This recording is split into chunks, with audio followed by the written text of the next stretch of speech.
আসসালামু আলাইকুম সবাইকে।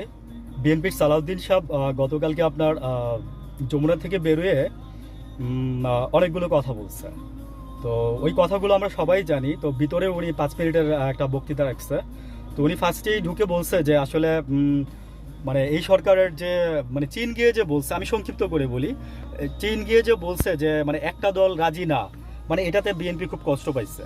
বুঝছেন, এটাতে বিএনপি খুবই কষ্ট পাইছে। তো সালাউদ্দিন সাহেব বলছে যে এটাতে আমরা খুব কষ্ট পাইছি। তো আমরা আপনার সমালোচনা করি বা আপনার কাছে আমরা অভিযোগের ভাষ্য নিয়ে কখনো আসি না। তো আমরা আপনার দূর থেকে সমালোচনা করি যেন আপনি রেকটিফিকেশন করতে পারেন বা রেকটিফাই হয়। ঘরের মধ্যে যে শত্রু থাকে কথা বলে, সেই হচ্ছে প্রকৃত বন্ধু। উনি কথাটা বলছে আর কি।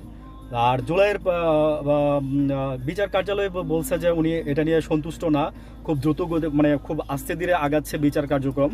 তো এটা আরও দ্রুত গতিতে, আসলে আমিও বলবো যে এটা আরও দ্রুত গতিতে আগানো দরকার ছিল। তো এটা হয় নাই এখন পর্যন্ত। তো হচ্ছে আর কি, এতদিনে হাসিনার বিচার কাজে হাত দিচ্ছে। তো সালাউদ্দিন সাহেব এটাই বলতেছিল যে বিচার আমরা এসে করবো বা পরবর্তী প্রক্রিয়াধীন বিচার হবে। কিন্তু সালাউদ্দিন সাহেব, আমি আপনাকে বলি যে এখানে আপনাদের বিচারের উপরে আমরা আস্থা রাখি না। যেখানে আপনাদের দলের মধ্যে আপনারা লোক যে মানে মানে আপনারাও জানেন যে আওয়ামী লীগের লোকজনকে আপনারা টাকা খেয়ে পদ দিচ্ছেন পুরো গাইবান্ধা এলাকাটার মধ্যে। আমি এর আগে বলছি। তো আপনাদের যথেষ্ট নিরপেক্ষতা রয়েছে। আপনাদের যথেষ্ট নিরপেক্ষ মানে যথেষ্ট আপনাদের নিরপেক্ষতা না, মানে আমি বলবো যে যথেষ্ট মানে ভুল আপনাদের আছে, দোষ আপনাদের আছে।